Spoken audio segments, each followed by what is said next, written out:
So I've had a couple of questions on how to use track changes in Word, and so I wanted to review how to do this. You'll be using this to give peer feedback on a number of things, and also I will be using it when I give you feedback. So it's important that you become familiar with the track changes feature. I'll show you how to do it on a computer and also show you some screenshots of how to do it on your iPad as well, if that's what you're using. And so it needs to be a .doc or docx document. The first step is to select the review tabs. If you look at the tabs across the top, there's one called review.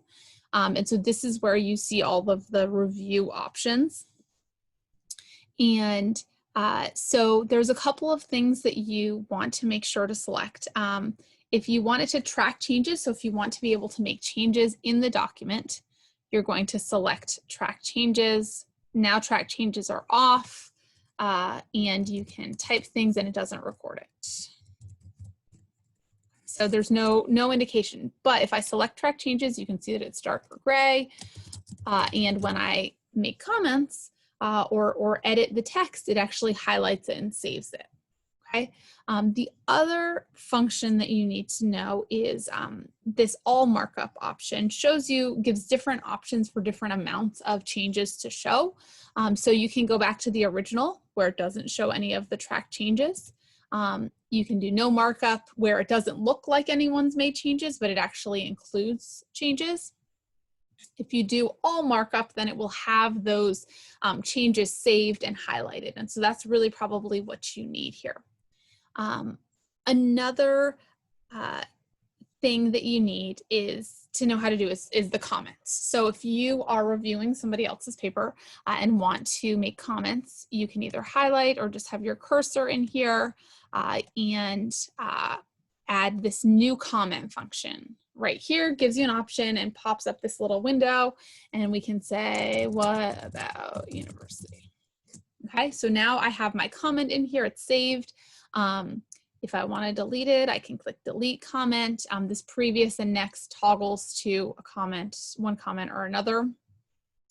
If you revise this all markup to no comment or no markup, it gets rid of the comment. Original makes the comment go away. The simple markup shows the comment, but doesn't actually track the changes here other than this line on the side. So when you're revising, all markup is the best thing to use. So if you get a paper back from me and you want to go through and make changes, you can make the changes that you want. You can delete the comment. If you're going back and forth with someone, you can actually reply to the comment. So you could say something like, I don't like this. And you may use that going back and forth. You can accept or reject the changes. So I don't like this phrasing. I'm going to reject the change and it goes away. Alternatively, if I like it and I hit accept, then it's no longer tracking that change. Okay, so that's really as complicated as it gets. You may want to save a copy of your document with the changes in it before you've accepted any of the changes, and then a separate clean copy in which you've accepted all the changes. Anytime I give you feedback, I want you to give me a clean copy when you resubmit. So when you resubmit something after you've made all my changes, make sure you accept any changes made in the text and delete any comments, because those should generally be gone in any draft that you submit. On the iPad, it's the same general principle. There's instructions on the syllabus on how to get access to Microsoft Office. If you don't already have it on your iPad, you can get access for free, so make sure you do that. On the iPad, again, there's these tabs across the top, and so there's one tab called Review. If you want to turn on track changes, it's this little toggle bar right here. If you click this display for review, it gives you similar options to the desktop version where you can do all markup in line. Since I'm not on my iPad, I can't actually show you what that looks like, but you can look at no markup where it just accepts the changes, or the original. And you can make some revisions about which kind of markups you show in there.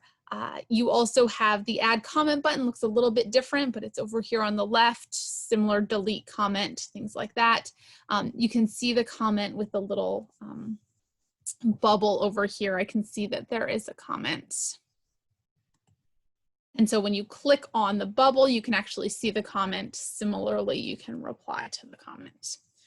So that's the basics. I will post this PowerPoint on Moodle for you as well. It has same thing, just screenshots for the actual desktop computer. Again, you want these, the review tab up at the top. You can select the different options for the different markups. Here's how you make a new comment, and that is it.